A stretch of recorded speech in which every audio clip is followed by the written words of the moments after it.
You're on Vig's Classic Literature channel. If you love classic literature, you're in the right place. I'm your host, Marino V. Please like and subscribe to my channel and leave any comments in the box below. Thank you. The Wonderful Wizard of Oz by L. Frank Baum. Read by Jason Pomerantz. Chapter 14, The Winged Monkeys. You will remember there was no road, not even a pathway, between the castle of the Wicked Witch and the Emerald City. When the four travelers went in search of the witch, she had seen them coming, and so sent the winged monkeys to bring them to her. It was much harder to find their way back through the big fields of buttercups and yellow daisies than it was being carried. They knew, of course, they must go straight east toward the rising sun, and they started off in the right way. But at noon, when the sun was over their heads, they did not know which was east and which was west, and that was the reason they were lost in the great fields. They kept on walking, however, and at night the moon came out and shone brightly. So they lay down among the sweet-smelling yellow flowers and slept soundly until morning, all but the Scarecrow and the Tin Woodman. The next morning, the sun was behind a cloud, but they started on as if they were quite sure which way they were going. "If we walk far enough," said Dorothy, "we shall sometime come to some place, I am sure." But day by day passed away, and they still saw nothing before them but the yellow fields. The Scarecrow began to grumble a bit. "We have surely lost our way," he said, "and unless we find it again in time to reach the Emerald City, I shall never get my brains." "Nor I my heart," declared the Tin Woodman. "It seems to me I can scarcely wait till I get to Oz, and you must admit this is a very long journey." You see," said the Cowardly Lion with a whimper, I haven't the courage to keep trampling forever without getting anywhere at all." Then Dorothy lost heart. She sat down on the grass and looked at her companions, and they sat down and looked at her. And Toto found that for the first time in his life, he was too tired to chase a butterfly that flew past his head.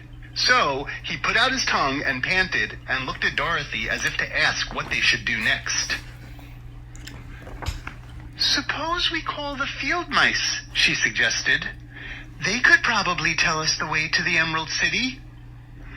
To be sure they could," cried the Scarecrow. "Why didn't we think of that before?" Dorothy blew the little whistle she had always carried about her neck since the Queen of the Mice had given it to her. In a few minutes they heard the pattering of teeny feet, and many of the small gray mice came running up to her. Among them was the Queen herself, who asked in her squeaky little voice, "What can I do for you, my friends?" "We have lost our way," said Dorothy. "Can you tell us where the Emerald City is?" "Certainly," answered the Queen, "but it is a great way off, for you have had it at your backs all this time." Then she noticed Dorothy's golden cap and said, "Why don't you use the charm of the cap and call the winged monkeys to you?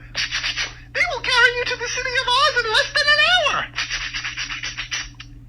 "I didn't know there was a charm," answered Dorothy in surprise. "What is it?" "It is written inside the golden cap," replied the Queen of the Mice. "But if you are going to call the winged monkeys, we must run away, for they are full of mischief and think it great fun to plague us." "Won't they hurt me?" asked the girl anxiously. "Oh no, they must obey the wearer of the cap. Goodbye." And she scampered out of sight with all the mice hurrying after her. Dorothy looked inside the golden cap and saw some words written upon the lining. These, she thought, must be the charm. So she read the directions carefully and put the cap upon her head. "Eppy, peppy, cocky," she said, standing on her left foot. What did you say?" asked the Scarecrow, who did not know what she was doing. Hillo, holo, hello," Dorothy went on, standing this time on her right foot. "Hello," replied the Tin Woodman calmly. Zizzy, zuzzy, zick," said Dorothy, who was now standing on both feet. This ended the saying of the charm, and they heard a great chattering and flapping of wings as the band of winged monkeys flew up to them. The king bowed low before Dorothy and asked, "What is your command?" "We wish to go to the Emerald City," said the child, "and we have lost our way." "Okay, we will carry you," replied the king. And no sooner had he spoken than two of the monkeys caught Dorothy in their arms and flew away with her.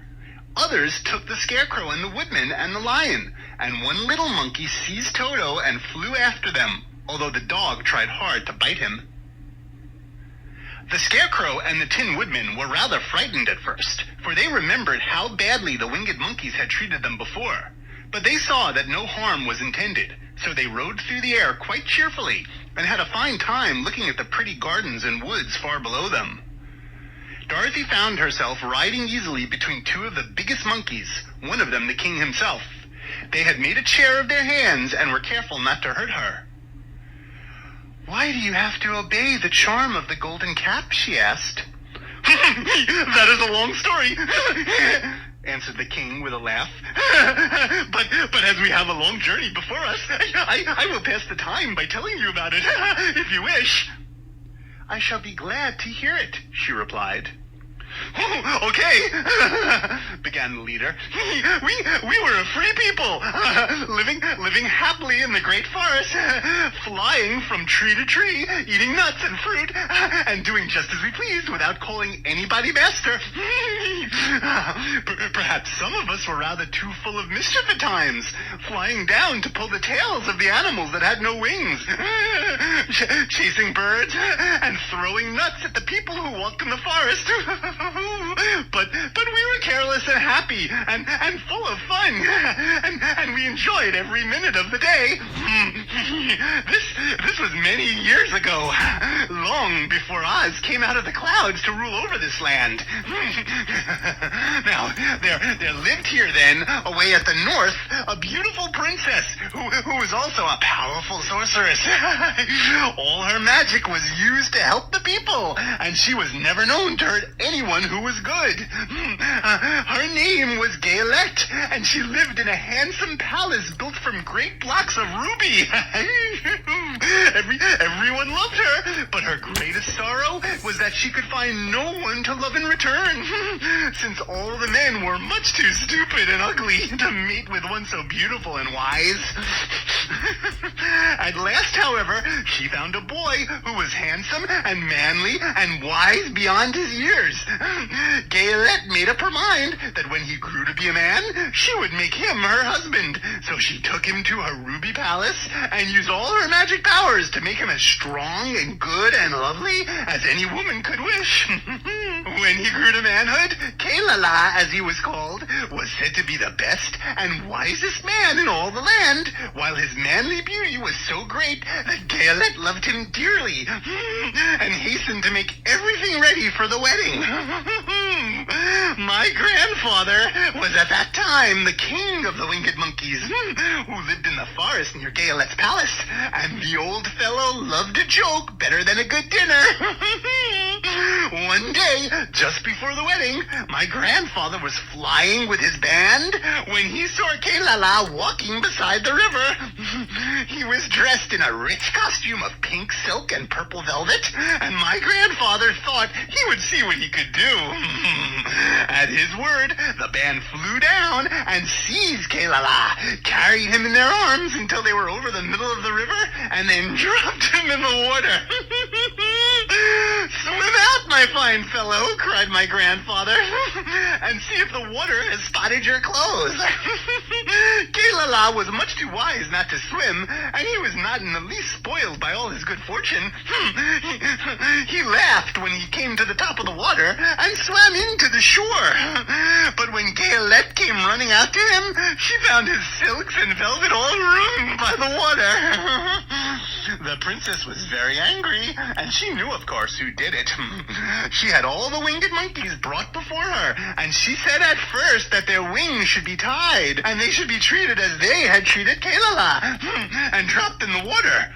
But my grandfather pleaded hard, for he knew the monkeys would drown in the river with their wings tied. And Kailala said a kind word for them also, so that Gaelet finally spared them on condition that the winged monkeys should ever after do 3 times the bidding of the owner of the golden cap. This cap had been made for a wedding present to Kailala, and it was said to have cost the princess half her kingdom.